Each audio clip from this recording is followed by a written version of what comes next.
بسم الله الرحمن الرحيم أَوَكُلَّمَا عَاهَدُوا أَحْدًا نَبَذَهُ فَرِيقٌ مِّنْهُمْ بَلْ أَكْثَرُهُمْ لَا يُؤْمِنُونَ وَلَمَّا جَاءَهُمْ رَسُولٌ مِّنْ عِندِ اللَّهِ مُصَدِّقٌ لِّمَا مَعَهُمْ نَبَذَ فَرِيقٌ مِّنَ الَّذِينَ أُوتُوا الْكِتَابَ كِتَابَ اللَّهِ وَرَاءَ ظُهُورِهِمْ كَأَنَّهُمْ لَا يَعْلَمُونَ۔ تذکرہ یہودیوں کا چل رہا تھا۔ اللہ رب العزت فرماتے ہیں کہ قساوت قلبی کے مظاہر تو تم نے دیکھ لیے کہ ان کا دل جب سخت ہو گیا تو پھر کیسے کیسے افعال ان سے وجود میں آنے لگے۔ خود کہہ رہے ہیں کہ ہم قرآن پر ایمان نہیں لاتے اس لیے کہ ہمارا تورات پر ایمان ہے۔ تو تمہارا تورات پر کیسا ایمان ہے؟ کل خود قرآن کریم کے ذریعے 3 سوالات ان سے کیے گئے۔ کیسا تورات پر تمہارا ایمان ہے؟ جن انبیاء کو تم نے قتل کیا تورات سے ہی ان کا نبی ہونا ثابت تھا، پھر تورات پر تمہارا ایمان کیسا ہے؟ موسیٰ علیہ السلام کوہ طور پر تورات لینے گئے تو بچڑے کو معبود بنا لیا، تو تورات پر ایمان تم کیسا رکھتے ہو؟ پھر کہنے لگے کہ جنت اللہ کے وہاں خوشیاں ہم ہی لوٹنے والے ہیں اور نہ اس کے حقدار مسلمان ہوں گے، نہ عیسائی ہوں گے، نہ دوسرے ہوں گے۔ کہا تو موت کی تمنا کرو، ریزرویشن کرا لو، اللہ کے وہاں پہنچ جاؤ اور جنت میں داخل ہو جاؤ، ابھی سے شروع کرو موت کے مزے لوٹنے۔ لیکن خود قرآن نے کہا کہ کیا لچھن کھلائے ہیں اور دنیا کے اندر کیا کرتوت کیے ہیں، اس بنا پر ہمت نہیں ہوتی کہ موت مانگے اللہ سے، یہ ان کا حال ہے۔ اللہ تعالیٰ فرماتے ہیں جب بھی انہوں نے کوئی عہد کیا ہے، آپ ہمیں تورات دیجئے ہم ضرور مانیں گے، معاہدہ کر لیتے تھے۔ خود نبی کے توسط سے ان سے یہ معاہدہ کرایا تھا کہ اگر آخری نبی بھی تمہاری زندگی میں آ گئے تو تم ان پر ایمان لاؤں گے، تم آخری کتاب پر ایمان لاؤں گے۔ لیکن یہ تھے عہد کی خلاف ورزی کرنا ہی ان کی فطرت تھی۔ نبذ فریق منہم، تو ان میں کا ایک فریق تو ضرور بھی ضرور اس عہد کو توڑ دیتا تھا۔ معلوم ہوا کہ یہودیوں میں کچھ اچھے بھی تھے جو مسلمان بھی ہوئے، عبداللہ بن سلام رضی اللہ تعالیٰ عنہ، اور ان کے علاوہ دوسرے مسلمان بھی ہوئے تھے۔ بل اکثرهم لا یؤمنون، لیکن ان میں کے اکثر ایمان نہیں لاتے۔ ولما جاءهم رسول من عند اللہ، اس سے پہلے بھی بتایا تھا کہ یہ لوگ مشرکین سے جب جھڑپیں ہوتی تھی تو اللہ سے دعا کرتے تھے کہ آخری نبی اور آخری کتاب کے صدقے طفیل مشرکین پر ہم کو غلبہ ملنا چاہیے، تو اس سے پہلے تو ان کا نام لے کر دعا کرتے تھے۔ لیکن جب اللہ کی طرف سے رسول آ گئے جو ایک ایسی کتاب لے کر کے آئے جو خود تورات کی تصدیق کرتی ہیں، لیکن ان لوگوں نے اللہ کی کتاب کو بھی پس پشت ڈال دیا۔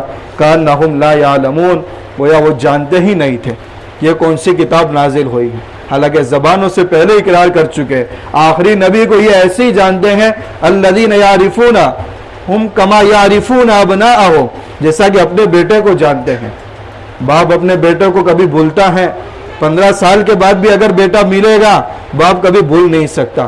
قرآن کہہ رہا ہے آخری نبی کے اوصاف جو تورات میں بیان کیے گئے ہیں ایسے جانتے ہیں جیسے اپنے بیٹے کو جانتے ہیں، لیکن اس کے باوجود بھی وہ ایمان نہیں لاتے۔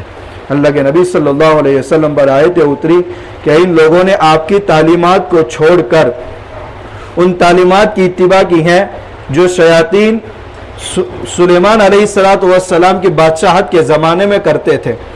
یہودیوں میں سب سے زیادہ شوق جادو ٹونا کا تھا، اور سلیمان علیہ السلام کے زمانے میں کچھ شیاطین ایسے بھی تھے، کیونکہ انسان جو جادو ٹونے کا کام کرتا ہے تو زیادہ تر اس میں استعمال کس کا ہوتا ہے؟ جناتوں کا ہی ہوتا ہے۔ تو یہ شیاطین الجن ہے، یعنی جناتوں میں کے شیاطین جو سلیمان علیہ السلام کے زمانے میں بھی جادو کرتے تھے، تو یہ تو جادو کے خوگر تھے، اور پھر شیاطین الجن ان کو ملے جو جادو کے عادی تھے، تو مزید جادو ان کا پروان چڑھا، اور انہوں نے کیا کہنا شروع کیا؟ نعوذ باللہ سلیمان علیہ السلام کی جو حکومت پوری دنیا پر چلی ہے وہ بھی نعوذ باللہ جادو کا اثر تھا۔ یہاں تک کہ انہوں نے کہہ دیا کہ سلیمان علیہ السلام نے نعوذ باللہ کفر کیا، غیر اسرائیلی بیویوں سے متاثر ہو کر اللہ کی عبادت انہوں نے چھوڑ دی تھی۔ یہ ان کی کتاب میں لکھا ہوا ہے یہودیوں نے۔ کیا دل کی سختی ہو گئی کہ نبی کے بارے میں بھی ان کی زبان خاموش نہیں رہتی۔ وما کفر سلیمان، اللہ کے محبوب بندے تھے، ان کی عصمت کا اعلان اللہ نے خود کیا ہے۔ سلیمان علیہ السلام نے کفر نہیں کیا، ولیکن الشیاطین کفروا، لیکن ان شیاطین نے کفر کیا ہے جو لوگوں کو جادو سکھاتے تھے۔ کبھی کبھی جادو کے اندر جو چیزیں ہوتی ہیں وہ خلاف عادت ہوتی ہیں. آپ نے دیکھا ہوگا کہ عادتاً ایسی چیز نہیں ہوتی. 10 کا سکہ ہے اور آپ کو دکھا رہا ہے دیکھو تھوڑی دیر کے بعد 2000 کا نوٹ.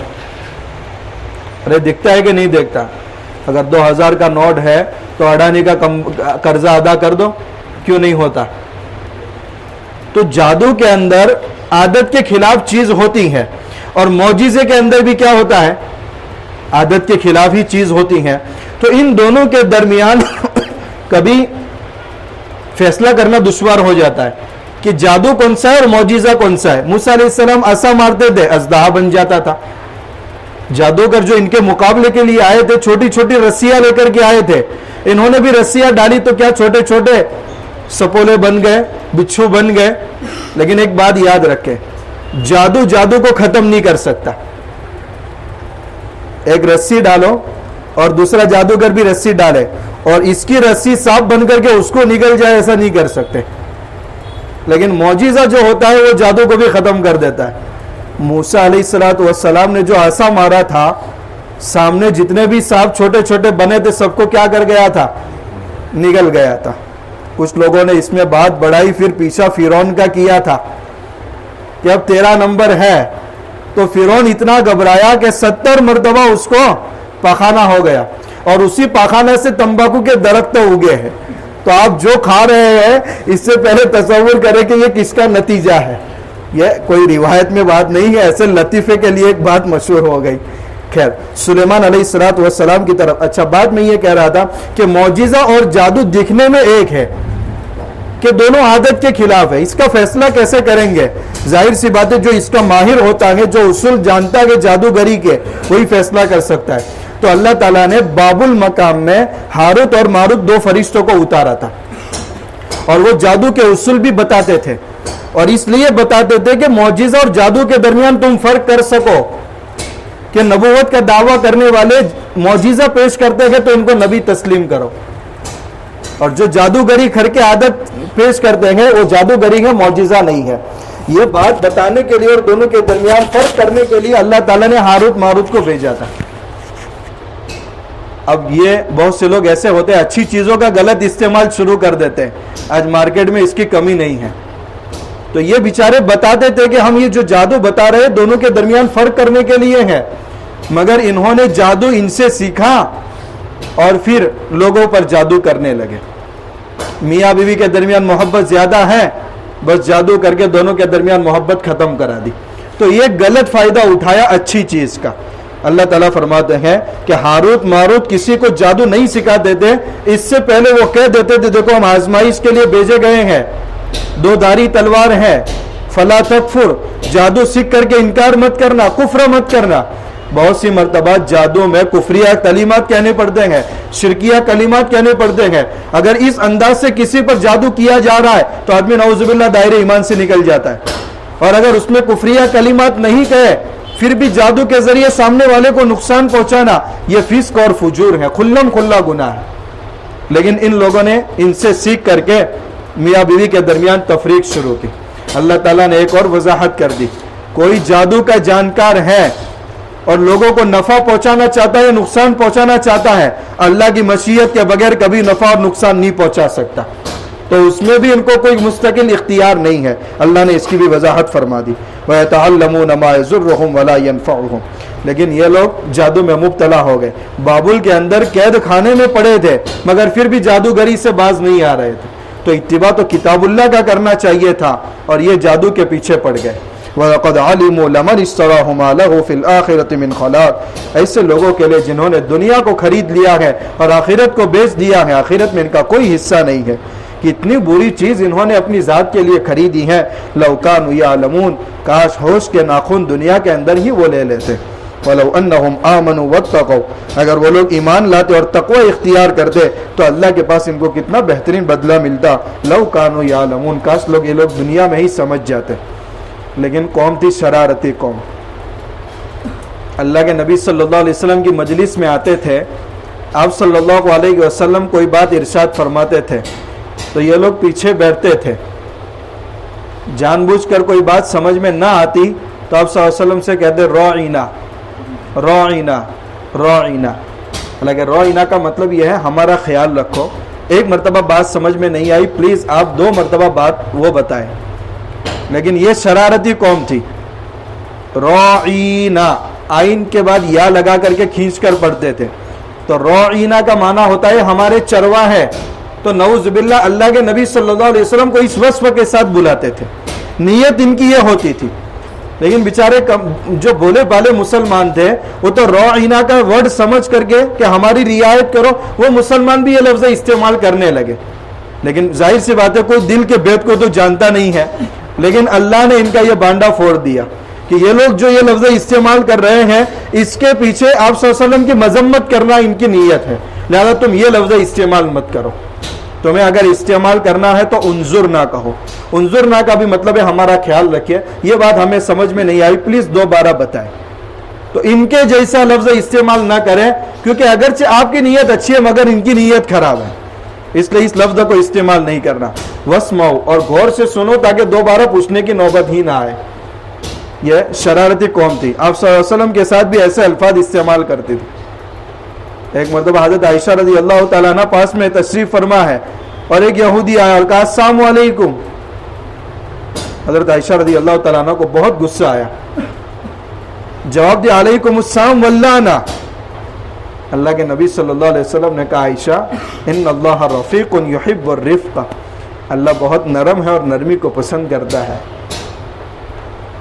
کہا یا رسول اللہ آپ کو بد دعا دے رہا ہے, مجھ سے رہا نہیں گیا.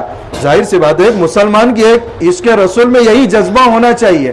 کوئی میرے نبی کو اس طرح کی لعنت والی بد دعا دے اور میں برداشت کروں, یہ نہیں ہو سکتا.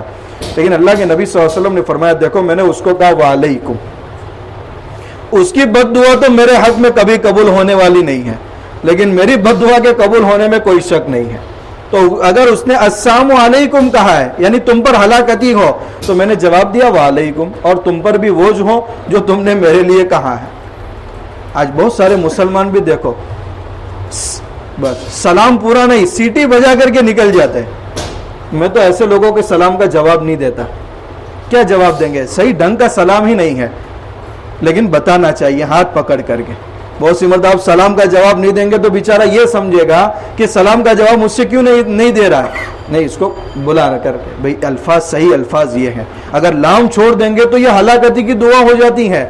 السلام علیکم ورحمۃ اللہ وبرکاتہ, پورا سلام کرو اور صاف الفاظ کے ساتھ سلام کرو, کیونکہ اس کے معنی پورے کے پورے بدل جاتے ہیں. خیر, یہودیوں نے یہ طریقہ شروع کیا تھا.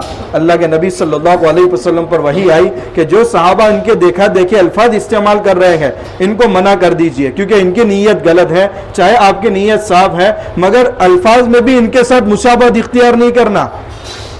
جب الفاظ میں مشابہت اختیار نہیں کرنا تو یہودیوں کے لباس میں ہم کیسے مشابہت اختیار کر سکتے ہیں؟ من تشبہ بقوم فہو منہم. حالانکہ مشابہت اختیار کرنے میں وہی جذبہ ہے جو نیک جذبہ ہے, مگر اس کے باوجود بھی کہہ دیا گیا خالف الیہود والنصارى, یہودیوں کی اور عیسائیوں کی مخالفت کرو. خیر, ما یود الذین کفروا من اہل الکتاب ولا المشرکین. آگے فرماتے ہیں یا رسول اللہ اہل کتاب میں سے چاہے وہ یہود و نصارہ ہو یا مشرکین ہو کبھی نہیں چاہتے کہ آسمان سے آپ کے اوپر کوئی خیر کی بات نازل ہو, کیونکہ ان کو حسد ہے. آخری نبی بنو اسحاق میں کیوں نہیں آئے, بنو اسماعیل میں آئے.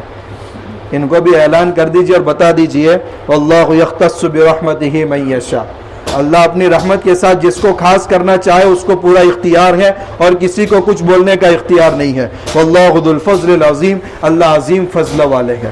آگے ایک بہت بڑا مسئلہ آ رہا ہے, اس کی کچھ وضاحت پہلے ہو چکی ہے کہ قرآن میں ابروگیشن نسخ ہوا ہے کہ نہیں, نسخ کے کیا معنی ہے, اس پر آج کے اورینٹلسٹ مستشرقین کے کیا کیا اعتراضات ہیں اور اس کے کیا کیا جوابات ہیں. آگے کی آیت میں آ رہا ہے, انشاءاللہ اس کا تذکرہ اس موقع پر کریں گے. سبحان اللہ.